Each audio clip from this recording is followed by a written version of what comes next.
Northwest by Salgin Medical Center. So earlier on, I hinted that October is worldwide, seen as Breast Cancer Awareness Month, and in October every year.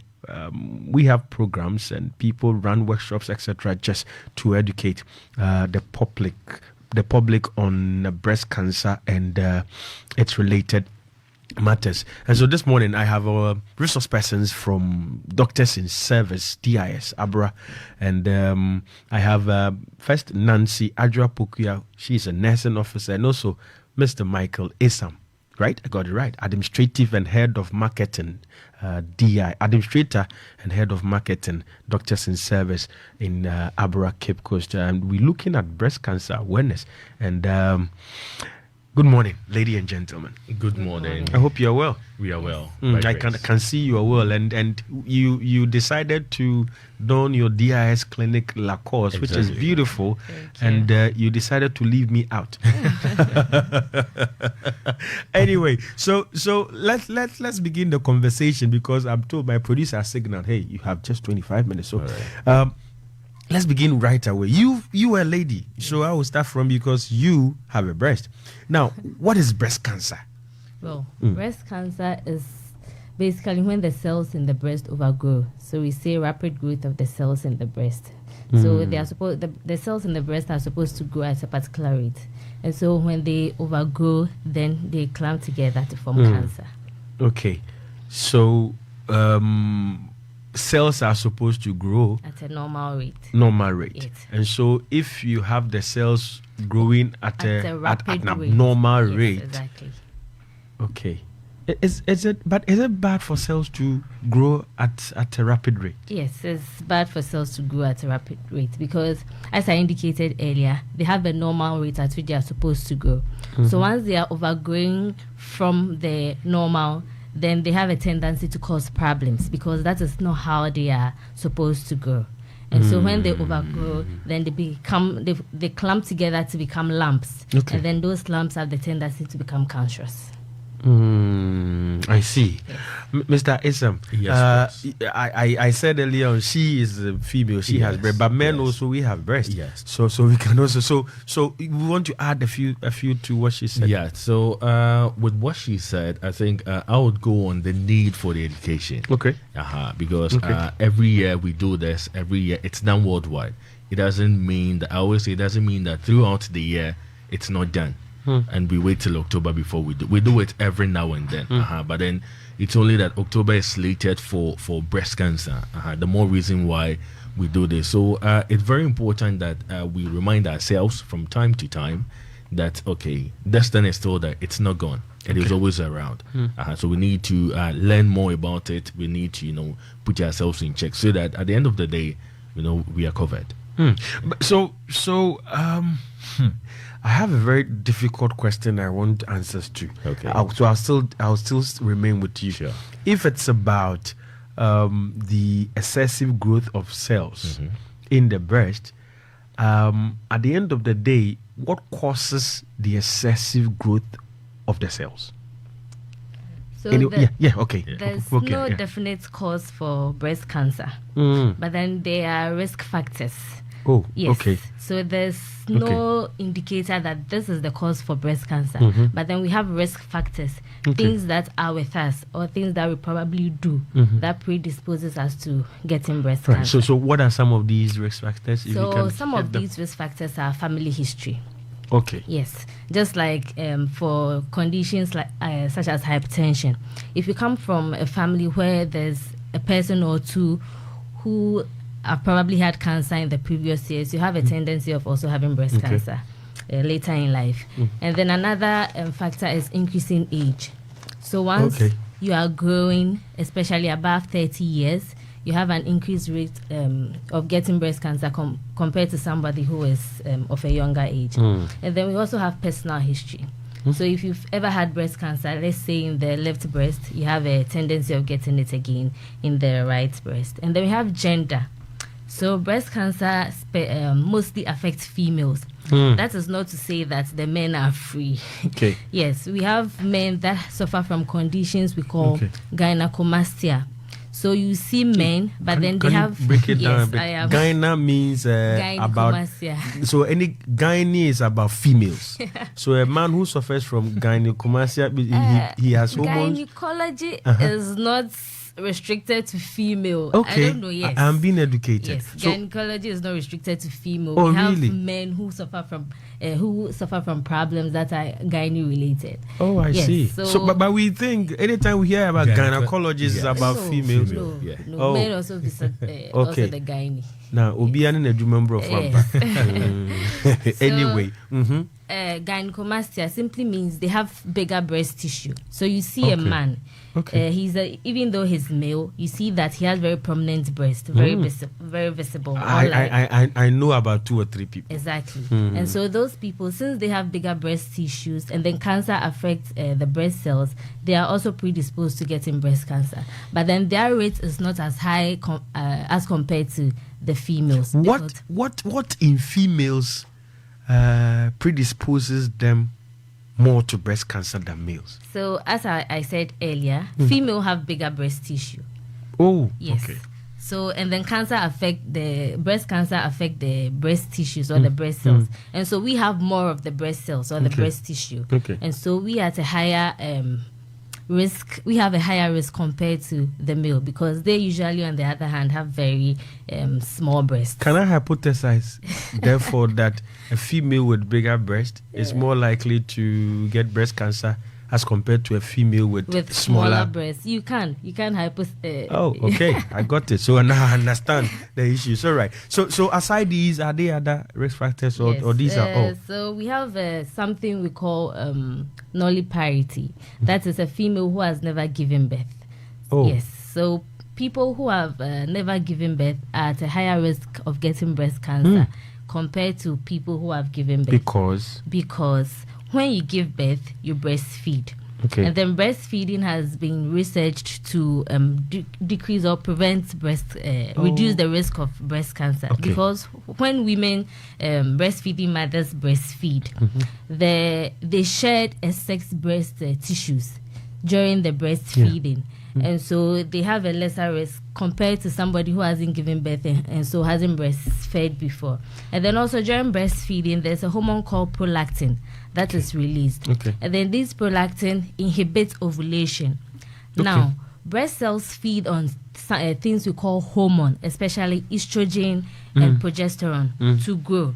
So now, when there is excessive amount of this estrogen and progesterone in the system, the cells overfeed on them and then they tend to overgrow. Okay. So now, during breastfeeding, the hormone prolactin inhibits ovulation, and during that ovulation inhibition, there's lesser amounts of this estrogen and progesterone in the blood.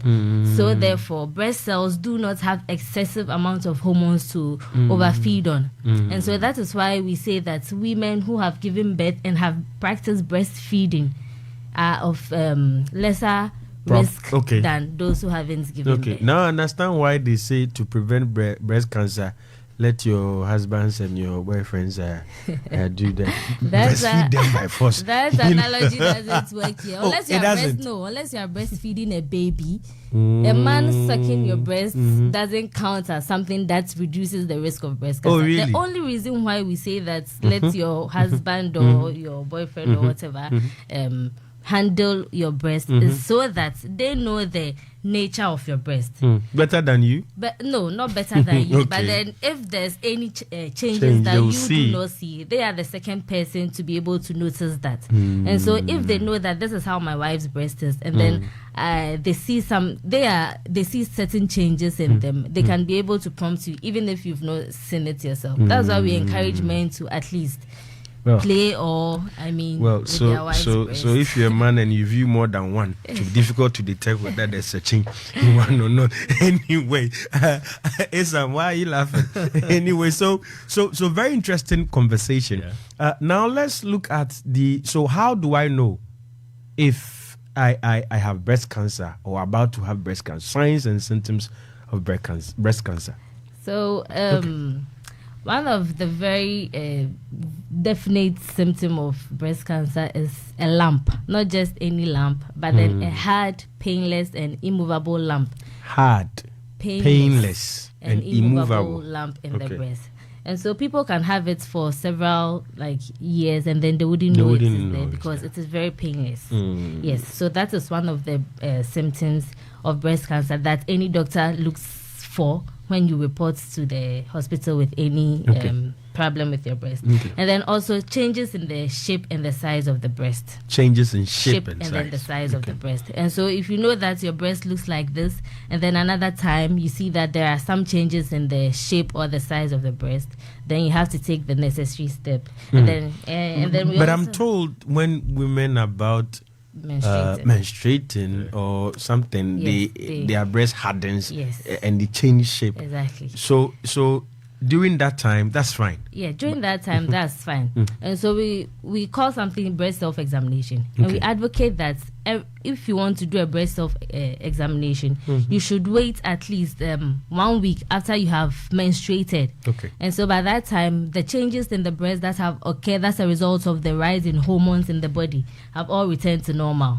And so at that time, your breast size and shape returns to normal. And so we ask that if you want to examine your breast, it should be within that time frame.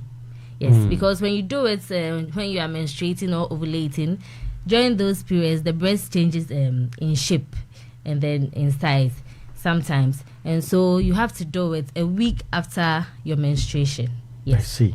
A colleague lecturer of mine is asking that he had taken the campaign. He said, I have taken the campaign for sucking my breast wife seriously. But the way the nurse is talking looks like it has been a practice in futility. No, it is not.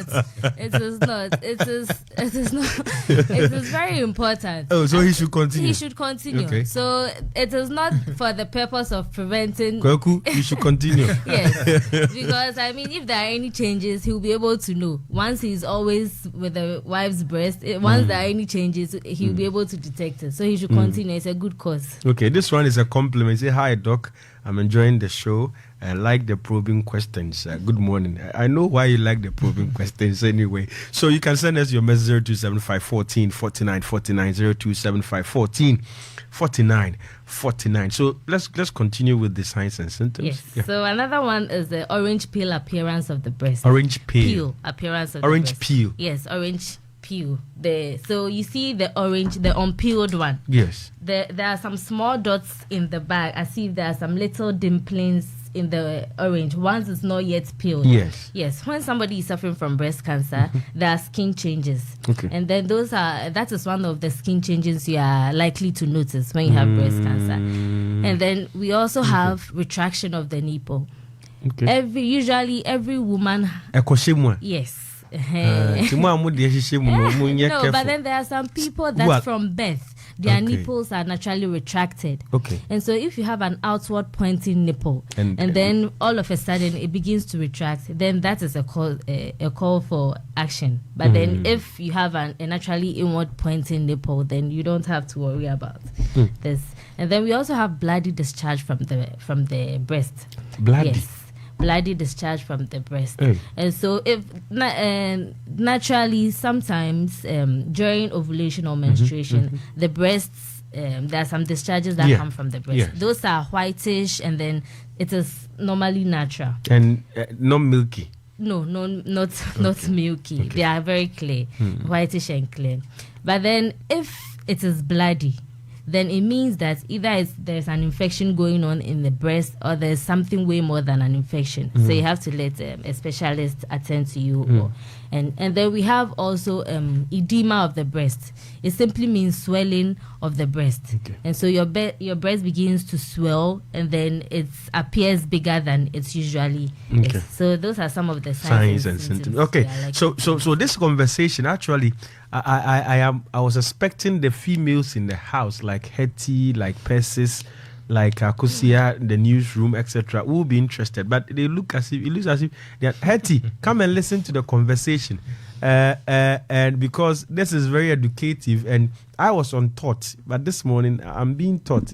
I thought gynecologists are only for females, don't knowing. Anyway, so now do we manage breast cancer, or we can solve it? Can we cure breast cancer? There are some people who are now free from cancer. So they suffered from breast cancer and then they are now free from it. I see. So there's an example. I don't know this lady in Japan. The lady who dances, Akosua Japan, her sister. Yeah. Yes, she's a breast cancer survivor. Her sister is Stephanie Benson. Yeah. Yes, Okay. So Angelina Jolie is one of them too. Oh, I see. Yes. Yes. So it's curable. Yes, it's curable, and then it is curable when it is detected early. Mm. That is why we are embarking on this campaign that every female has to know her personal breast. So as an individual, you should know that this is how my breast is. Okay. This is the size of my breast. Okay. The left one is slightly bigger than the right one. So when you begin to see any changes where the the right becomes, smaller than the left, which is unusual, then you begin to take action. So breast cancer, if detected early, can be cured. Okay. Kojovi sent his message. He said, regardless, it's important to still suck the breast. Of course. Of course. So So Kojovi, I can see Kojovi is an, is a fan of An ardent lover of it. as a fan. So it can be cured, but if detected early. Yes. Why do we seem to most of the time lose females who are diagnosed of breast cancer? So as I said earlier, the breast lump, which is the definite sign and symptom you will see when you have breast cancer, is painless. So it can be dormant in the breast for years, and then you wouldn't know. By the time you realize you have progressed to a stage where it can be cured.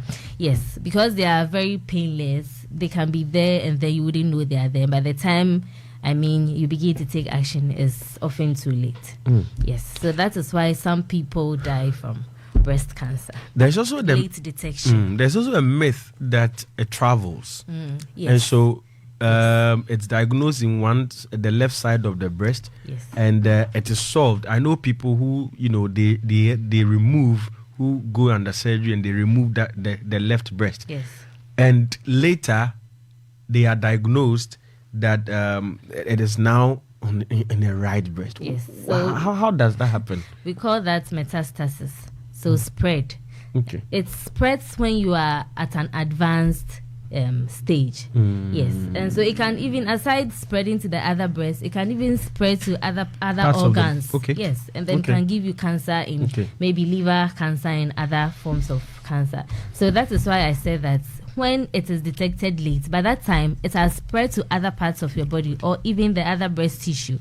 Yes. And so that is that makes it very difficult to be cured. Okay, so I'm a young lady. I haven't been diagnosed of breast cancer yet. What are some of the things I can put in place? We're talking about preventive measures. What are some of the things we can put in place to prevent breast cancer? So some of the preventive measures of breast cancer include having a desirable weight or a normal weight. One of the things I didn't mention is obesity. Okay. Obesity is also a risk factor for breast cancer. So I mentioned estrogen and progesterone being the things that cells feed on to overgrow. So now, once you are an obese person, it alters the amount of estrogen and progesterone you have in your body. And so there's excess amount of it, and then cells tend to overfeed on them. So you have to maintain a desirable weight. We have something we call body mass index, BMI. We divide your weight by your height in meters squared. And then for a normal person, a normal weighted person, you should be between 18 to 25. For if you are above 25, that is from 25 to 30 thereabouts, you are overweight. Once you are over 30, you are obese. And so when you are obese, your body tends to alter the amount of hormones it has in it, and so it predisposes you to cancer, to breast cancer. So you have to ensure that you maintain a desirable weight, and then also you eat well. So you avoid intake of very high cholesterol and fatty diets, because fats also alters cholesterol and estrogen level in the blood. And so you make sure that you are eating well. And then exercise. It is advised that you exercise for like at least 3 to 5 days in a week. Each session should last about 30 minutes. Yes. The nature of our job. Yes. And so you are supposed to also exercise. And then for those who like taking excessive amounts of emergency contraceptive, yes, because emergency contraceptive has a lot of hormone in it compared to the ones you are supposed to take daily.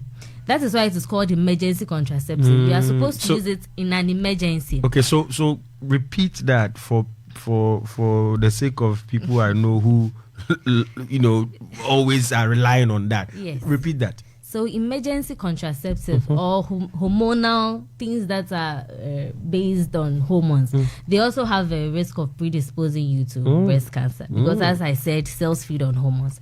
And so once you are always taking emergency contraceptive, somebody can take 2 emergency contraceptives in one cycle. It is advised that for a cycle, you take just 1 emergency contraceptive. That's every month.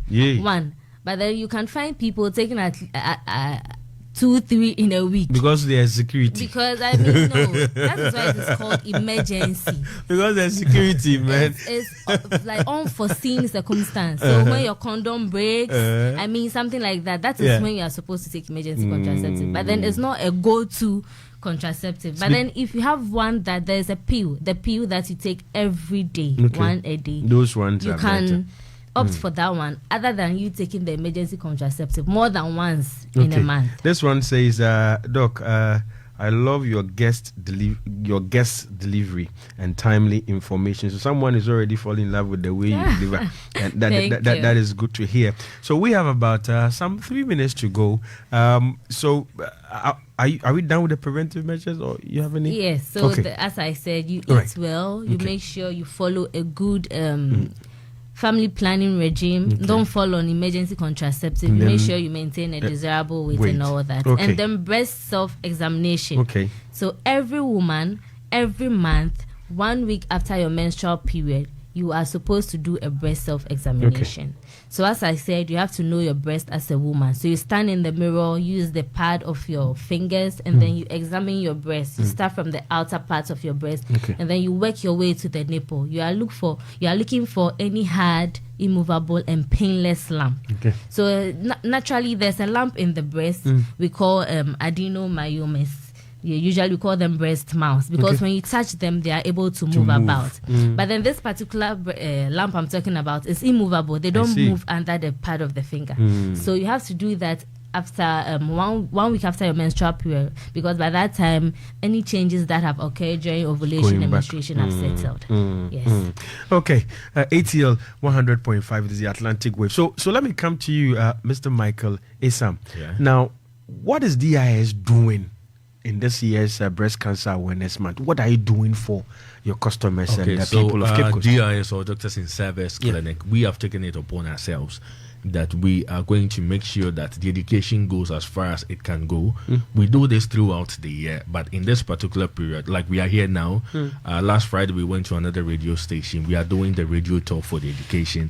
And then also we've engaged certain corporate institutions to go and educate them and screen them.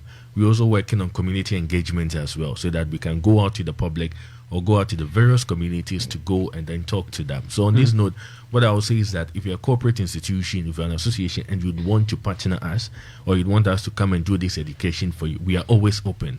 I can put out a contact out so that it is 020-885-6306. 020-885-6306. So if you call this contact, it comes directly to me. We can talk about it, and then we set a date. We come in to educate your staff. We come in to educate your public. It is important. That's why we always say that early detection saves life. Yes. And also, I have this one from you as well, quoting Ben Carson and saying where he said that money means nothing, the title means nothing if you don't have good health. So you are running a lot of health, activities for people, checking your blood pressure, sugar level, BMI, total cholesterol level, all at a discounted rate. Yes. Do you see that as a social responsibility, corporate social responsibility, or it is the love you have for the people? It is an all-in-one. Okay. Yes, it's a corporate social responsibility. It is the love we have for what we do. That's why we say we are the leaders in quality healthcare. Okay. Now we are promoting what we call quality healthcare, affordable price. Okay. We are looking at that aspect as well. So we want it to be like, don't come to the hospital when you are sick. Come to the hospital before you fall sick. Okay. So we are there to check so that you don't fall sick. Okay. Yes. So listeners, this is where time will permit us to have this interesting conversation. Left to me alone and my colleague lecturers who send the message, and Kodovi, we will have continued with this conversation till about 10 a.m. But we have other engagements. So Nancy, thank you very much for the education. You're welcome. Thank you very much. And Mr. Isam, thank you too for coming. Okay, so have a lovely day. In fact, my regards to Dr. Hezwa. Okay. Right. Okay. Thank you. All right. ATL FM 100.5. That was the first part of the issue segment and a conversation with Nancy Adjuapoku, a nursing officer, and also Michael Isam, an administrator and head of marketing DIS, Doctors in Service Clinic in Abra. We were looking at breast cancer, what causes breast cancer, risk factors, and how to solve it, and signs and symptoms. And I know you did enjoy the conversation. The Atlantic Wave